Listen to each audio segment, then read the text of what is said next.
The Book of Enoch, an ancient text banned from the Bible for centuries. But what if this mysterious manuscript actually contains evidence of extraterrestrial contact with early humans? Whoa, that's quite a claim. What exactly are we talking about here? Well, the Book of Enoch is a Jewish religious work, traditionally ascribed to Enoch, the great-grandfather of Noah.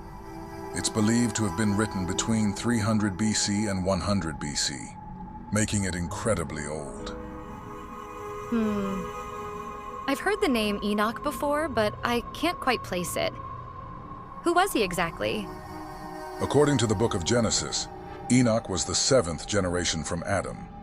He's described as someone who walked with God and then mysteriously disappeared because God took him. This cryptic description has led to all sorts of interpretations over the centuries. That's intriguing. So what does this banned book actually say that's so controversial? Well, one of the most fascinating parts is called the Book of Watchers. It describes the fall of a group of angels called the Watchers, who became fathers to a race of giants known as the Nephilim. Giants? Are we talking about actual giant beings here? Yes, according to the text, these Nephilim were enormous, supposedly 300 feet tall. The book claims they consumed all the gains of humans and eventually began to eat the humans themselves. That's absolutely terrifying. But it also sounds a bit far-fetched.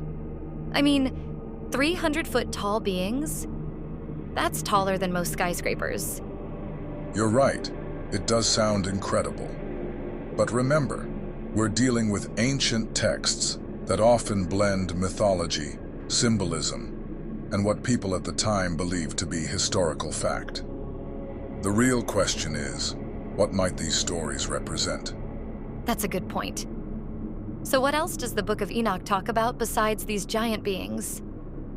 Well, it goes into great detail about Enoch's journeys through the heavens, where he's shown visions of the future and the fate of humanity.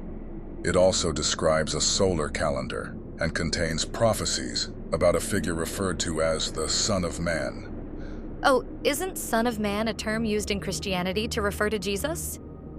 Exactly. And that's one of the fascinating aspects of this book. It's the first known use of Son of Man as a specific title in Hebrew scriptures. Some scholars believe this might have influenced early Christian understanding and use of the title. Interesting. But if it had such influential content, why was it banned from the Bible in the first place? There are several theories about that. Some suggest it was because the book contains detailed information about fallen angels and their interactions with humans, which might have been seen as too controversial or potentially misleading for early believers. I can see how that might be problematic for religious authorities. But you mentioned earlier that it reveals shocking secrets of our history. What did you mean by that? This is where things get really interesting. Some interpretations of the Book of Enoch suggest that it might contain evidence of ancient extraterrestrial contact with Earth. Whoa, hold on there. Aliens? How did we jump from fallen angels to extraterrestrials? It's quite a leap, I know. But some researchers point to the descriptions of the Watchers and their advanced knowledge as potential evidence of extraterrestrial visitors. The book talks about these beings sharing technology with humans, which some interpret as ancient aliens influencing early human civilization. That's quite a theory. But isn't it just as likely that these are metaphorical stories meant to explain natural phenomena or teach moral lessons? Absolutely. That's the more traditional interpretation, and it's important to note that mainstream scholars generally view the Book of Enoch as a work of religious literature, not literal history.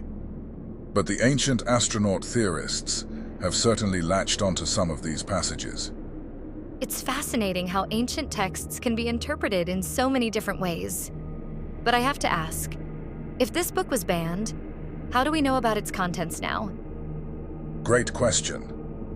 While the Book of Enoch was excluded from the biblical canon used by most Jewish and Christian traditions, it wasn't entirely lost. It remained part of the biblical tradition of the Ethiopian Orthodox Church. and several copies of the text were discovered in the Dead Sea Scrolls in the mid-20th century. So it's been preserved all this time. That's pretty amazing. What else can you tell us about the content of the book?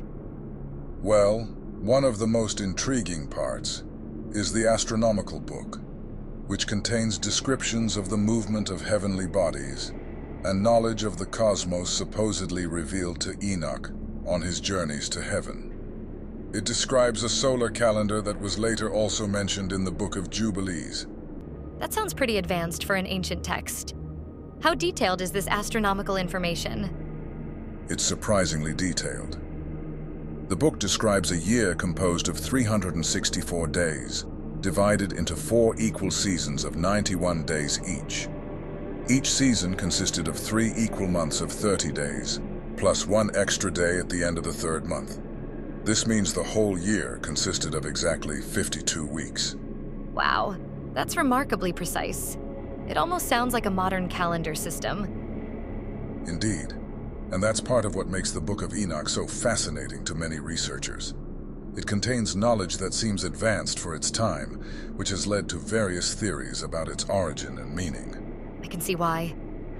But let's go back to the controversial aspects. You mentioned something about fallen angels revealing heavenly secrets to humans? Yes, according to the book, these fallen angels, or watchers, didn't just interbreed with humans. They also taught them various skills and knowledge. For example, it says that Azazel taught men to make swords, knives, shields, and breastplates.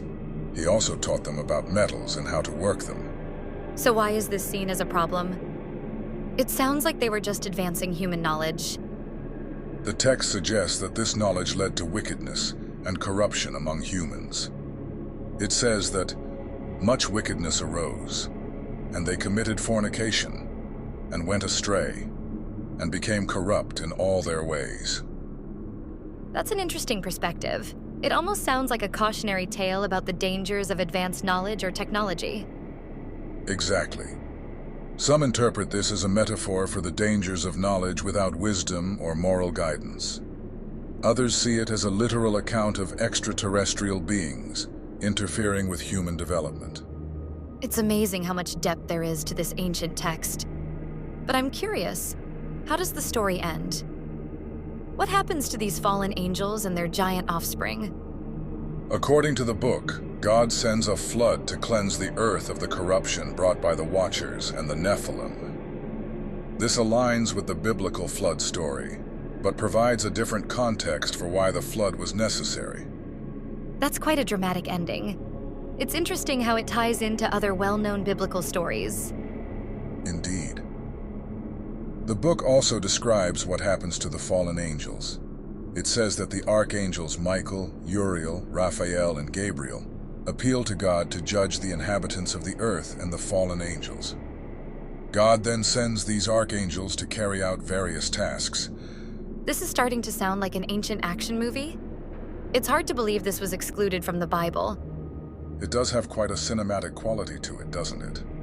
But remember, these vivid descriptions and dramatic narratives are part of why some religious authorities might have been uncomfortable with including it in the official canon. I can see that.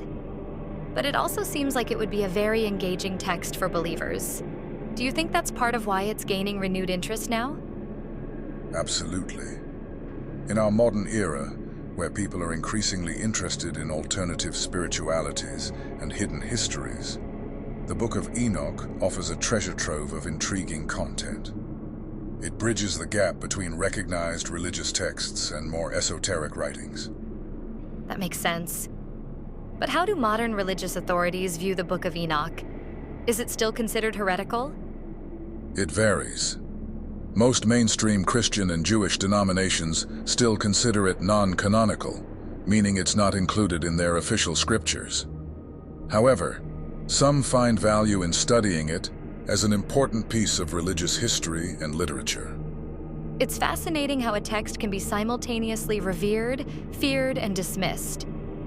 It really shows the complex relationship we have with ancient writings. Exactly. And I think that's what makes the Book of Enoch so captivating. Whether you view it as divine revelation, ancient mythology, or even evidence of extraterrestrial contact, it's a window into how our ancestors understood the world and their place in it. It certainly gives us a lot to think about.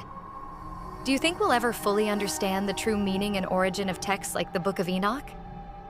That's a tough question. The further we get from the time these texts were written, the harder it becomes to fully grasp their original context and meaning. But that doesn't mean we should stop trying to understand them. Well said. I think our listeners will have plenty to ponder after this discussion. Indeed. And remember, keep questioning, keep exploring, and we'll see you next time on Extraterrestrial Mysteries, where we continue to unravel the mysteries of our world and beyond.